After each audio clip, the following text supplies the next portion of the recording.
Bonjour à tous. Au lendemain du premier tour de l'élection législative, je souhaite partager avec vous quelques réflexions et puis vous dire ce qui nous attend pour la semaine à venir. Vous le savez, je suis qualifié. Je suis qualifié au second tour face à un candidat de La République En Marche. Et je crois que ce sont deux façons de faire de la politique qui s'affrontent pour ce second tour. Et les électeurs auront finalement à choisir, vous aurez à choisir, entre un candidat qui par opportunisme a changé d'étiquette il y a quelques mois, qui a fait campagne uniquement sur la vague présidentielle avec pour seul programme d'appliquer le programme présidentiel du président de la République. Et puis moi, qui a sillonné toute la circonscription, qui je crois a mené un travail de terrain et qui continuera à le faire parce que je crois à la proximité, je crois au dialogue, je crois à l'échange et je crois que lorsque l'on veut être candidat et à la députation, eh bien, il faut connaître le territoire et il faut connaître aussi les habitants que l'on aspire à représenter.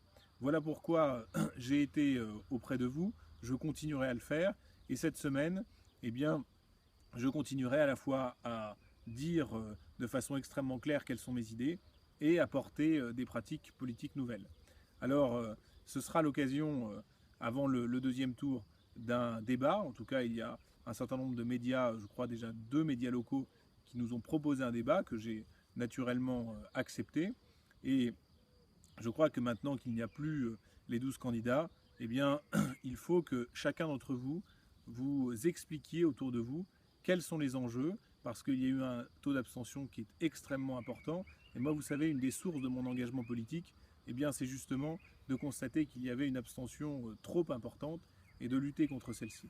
Et donc, cette semaine, eh bien, je vous demande d'aller au-devant de celles et ceux qui n'ont pas voté ou qui ont voté comme l'immense majorité des électeurs de la circonscription pour autre chose que le candidat de la majorité présidentielle, voire même qui ont voté pour ce candidat sans connaître son parcours.